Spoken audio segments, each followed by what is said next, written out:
Hey man, welcome back to Man Time. Today's episode we are going to talk about this little chainsaw, the Holtzforma G111, and all of the other clone saws coming over from China. Is it worth it to buy them? What is the cost breakdown of what it takes to keep this saw running versus what it would cost to buy a new Stihl or Husqvarna name brand chainsaw right off of the shelf? Welcome to Man Time.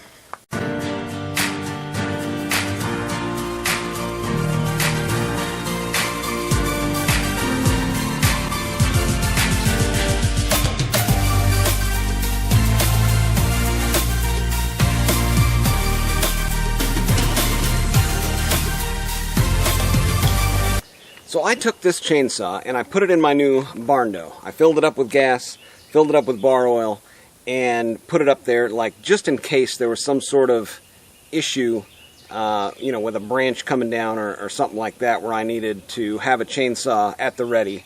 And like a week later I go and I have a windfall. Like I need to move some dirt. I've got a right away for a gas line or something. I use the road to run dirt up and down through my property. Windfall, like right across it. I'm like, oh, perfect situation. Let's grab the camera. Let's make a video about will a Chinese clone come to save the day? And wouldn't you know it, it's got a pool of oil underneath of it. A pool, like not even a little drip, like a spot, like a pool, like all of the oil. Whatever system this has to maintain the oil in the tank is completely gone. And that brings me to this video. This video, I've been saying that this is a decent chainsaw as long as you know what you're getting into. But now I ran the numbers and it's not anymore. With all of the AV mount kits that I had to buy, the two different fuel lines, one from Stihl, one from eBay, the AV same thing, one from eBay, one from Stihl. And now, whatever oiling system this has that's failed, along with the carburetor, it turns out this saw is actually more expensive now, a year later. I could have just, when I went to Stihl to price out saws, like when I initially did the review of this video and how I actually ended up getting this saw, I really wanted a 200T. I looked at prices on eBay. They were starting at $600, going up for a ragged out used one. Went to Stihl. They don't even have the 201T. They didn't when I made that video. Of course, that was post-pandemic, I think. Anyways, they didn't have it. It was like 3 months lead time for a 201. And, then there was this one that was available on Amazon, 4-day shipping or whatever. But I was like, okay, for $300 with a bar and chain, you're not going to come across much better of a deal. Well, when you take into account all the parts and money that I put into this, I'm up to $475. And if I just would have bought a brand new 194T right off the shelf at $450 with a bar and chain, I'd be money ahead right now. The 194 doesn't have the power or the, clout that the 200T has, and this being a clone, this doesn't have the clout either. But it does have the power, right? It's got the same parts that interchange. Only problem is those parts are not as good. And now I'm actually spent more maintaining this saw.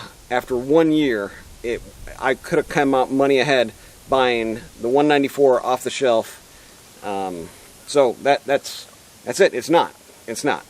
But to take it a step further, let's actually dig in here and see why the oiler system isn't working anymore. Try to get that fixed. See how much more money I have to put into this stupid thing.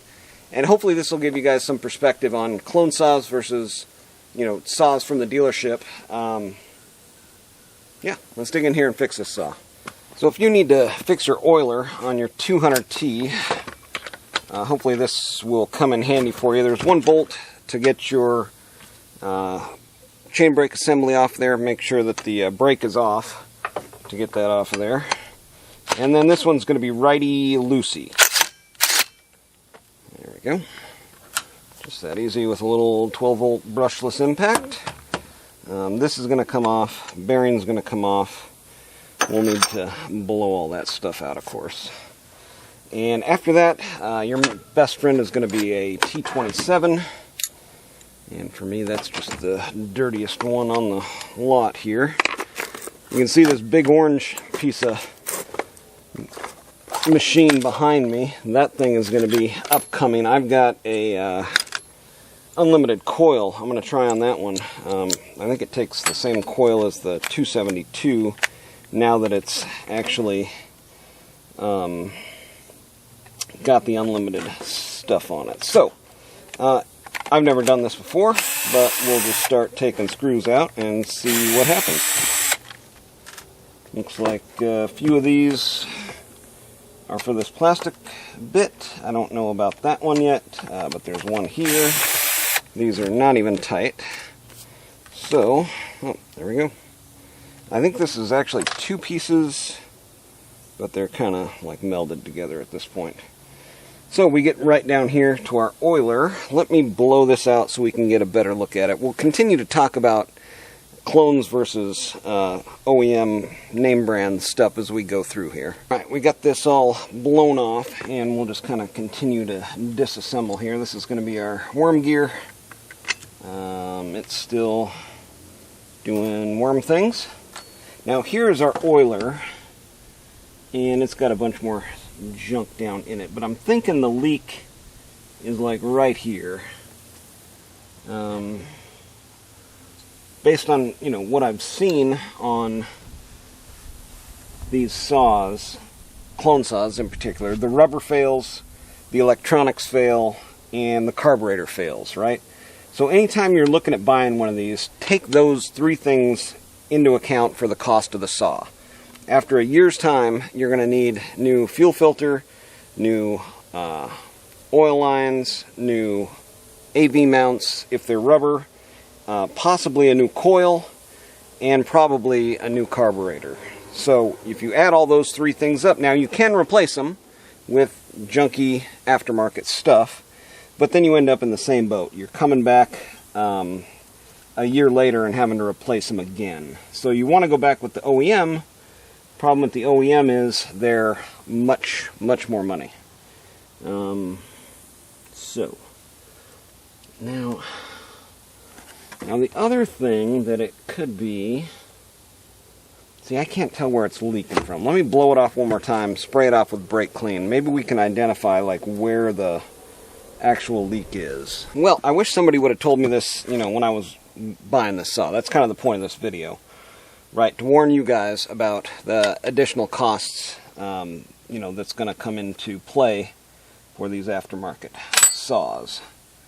And I've been looking all over this thing, and I can't see anywhere where it was leaking oil. I mean, maybe from, you know, maybe something behind there is screwed up, but I can't see anything, you know. But anyways, my advice would be to buy that complete broke down saw off of eBay, brand name, you know. Even if I would have spent the $600 for a 200T, that was the going price for the used model, I would have probably ended up coming out ahead after about 2 years. There is some aftermarket stuff, you know, to replace things that are failing on your clone saw. But if you go to OEM, you need to be aware of those price hikes. Right? A coil's about $100, a carb's about $100. All the oil lines and consumable stuff that you get from the dealer, you know, the fuel line was, I think, 10 or 15 bucks. The oil line might be another 10 bucks. If you have to get a whole new oil pump from the, you know, steel dealer, it's probably going to be somewhere $40, something like that. You know, so right there you're $250 plus into a saw, replacing out parts that fail, right? And it's going to be the same, you know, on a Husqvarna. The clone Husqvarnas or the clone Steels, the bigger saws, same exact thing is going to happen because they're using the same rubber, the same electronics, garbage, and the same carburetors, garbage. You got about a 50-50 chance on those, and right here, you know, we're in it for another at least 10 or 15 bucks. So, you know, I'm pushing up to almost $500 into this saw, where if I would have got that $600 steel, even if I would have needed to put a new jug on it and piston, or just a piston with rings, and then I've got to spend, you know, for a good aftermarket one, it looks like Highway makes a aftermarket 200T, taking it apart, putting it back together, you know, you're losing the time to do that for a blown up saw, but at least you aren't getting nickeled and dimed to death like this one has done to me. So yeah, let's I don't know, I went to Steel, I ordered a new oil line, oil tube here. Nothing else on it looks like there's any sort of damage. Even this oil line looks fine. I'm just going to pull this oil pump off of there. I guess we're in here, we might as well at this point. Because I just need to see what is going on here, why this thing is leaking all of its fluid out, right? It's not going to fix itself just by pulling it apart and looking at it. So, here we go. And then this should just come out kind of like with, I want to get this thing out, yeah.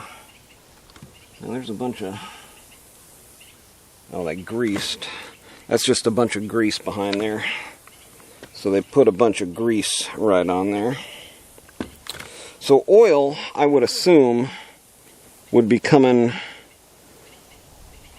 from like one of three places, right? It could be coming from this, if this were cracked or damaged. It could be coming from this, like the actual oil pump, if it had some sort of hole in it or something. But I don't see anything. If this end cap wasn't sealed, or it could be coming through there, but I don't think that's the case. So the only logical thing it could be is going to be this oil tube here. And I don't even think I've got oil coming through there. The other thing it could be is it's leaking from the case, but I don't see anything coming out of there. Of course, it's empty now, because it has since leaked all of the oil out of it. So I don't see anything too wrong with this. So let's attempt to put it back in there, I guess. Alright guys, so to bring it home for you, the G111, not worth the price of admission. And I did a video comparing this to, well, right here, my 338 XPT. And I paid $150 for this, and then I paid another $150 for a cylinder and piston kit. I bought it as a blown-up project saw, knowing that I would have to put probably at least a piston in it, and then it ended up being a whole cylinder. But 300 bucks, all in. Didn't have to do anything after that point. This one here, 300 bucks, all in. But not quite. Not quite. I ended up replacing the carburetor almost immediately, having to replace the AV mounts the first time I used it. Replaced the carburetor. Carburetor first time I used it. It's not even Friday. And so, all in on this one, now closer to $500, right? And if I would have just paid the 600 bucks for the 200T busted on eBay, you know, it's a lot more than 150, right? So the 338, 150, 200T, much, much more. But you look at some of the prices of these saws for the Holzforma clones, like if you're looking at a 372, they're right around 300 bucks. Right, but if you buy a eBay 372, if that's what you're looking at, you're probably going to end up paying $500, $600, maybe $700 for a good running one. But again, it's going to save you in the long run. Just make sure you buy a complete saw. So that's my advice. If you can't find one on eBay, just go to the dealer and get a comparable priced saw. At least it'll have a warranty. At least you know it'll run. And if it doesn't, you can take it back to them and say, look, what you sold me isn't working. A lot of these newer M-tronic and auto-tuned saws, they're having some issues, and the dealers are actually having problems servicing them too. So I mean, that gives you more lean toward a clone saw maybe, but there again, I would go with a used blown up eBay, Marketplace, Craigslist, whatever find you can get, and then rebuild it. And matter of fact, just take it apart and put it back together. I mean, if you're going to be homesteading and farmsteading like I'm doing, that's the best advice I can give you. Get something that you can work on and take apart and learn how to fix, and then know what's in it and know how to fix it if it breaks, right? So that's the best advice I can give you. I'm going to be staying away from these clone saws, although I say that, and they had a sale. Farmer Tech had a sale, like 30% off, up to 30% off some of their clone saws. So I did end up picking up another one. So, anyways, that's just me though. I'm not very smart. Why don't you be a little smarter than me and get out there, have you some man time too.